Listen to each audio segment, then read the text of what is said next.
एक राष्ट्र एक चुनाव संयुक्त समिति पर उत्तराखंड के सीएम पुष्कर सिंह धामी ने कहा, यह फैसला देश के इतिहास में स्वर्ण अक्षरों में लिखा जाएगा।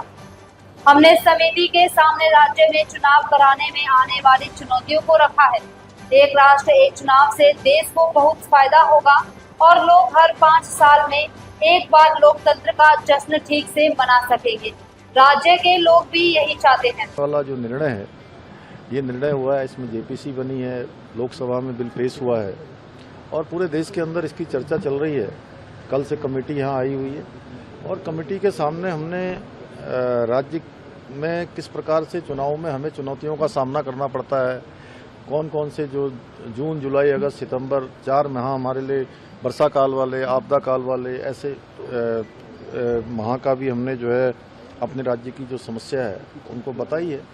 और एक देश एक चुनाव होने से निश्चित रूप से बहुत बड़ा लाभ देश को भी होने वाला है और लोकतंत्र का जो एक उत्सव होता है वो उत्सव सही प्रकार से जनता 5 सालों में एक बार मना पाएगी। और 1967 तक ये लगातार इस प्रकार से एक साथ चुनाव होते रहे हैं और अभी भी उड़ीसा में इस वर्ष भी और इससे पहले वर्ष 2019 में भी एक साथ चुनाव हुए। बहुत ऐतिहासिक डिसीजन है और हमारी तरफ से यहाँ से राज्य के अंदर हम लोगों ने पहले भी इस प्रकार की जो है बैठकें की हैं, अनेक कार्यक्रम यहाँ पर आयोजित किए हैं।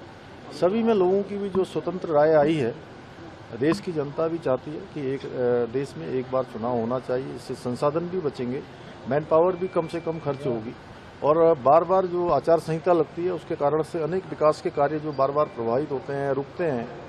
और मैं पिछले अगर 3 सालों की ही बात करूं, 2022 के बाद राज्य में 175 दिन से अधिक दिनों तक जो है आचार संहिता प्रभावी रही है, जिसके कारण से अनेक जनहित के काम, अनेक ऐसे निर्णय जो हम ले सकते थे नहीं लिए गए थे, नहीं ले पाए आचार संहिता के कारण। अभी पंचायत के चुनाव होने हैं, उसमें भी हमारी लगभग 1.5-2 महीने तक आचार संहिता रहेगी। इसलिए एक देश एक चुनाव देश के हित में है और ये बहुत अच्छा डिसीजन है। मैं सभी कमेटी के लोगों का, आदरणीय प्रधानमंत्री जी का मैं स्वागत करता हूँ।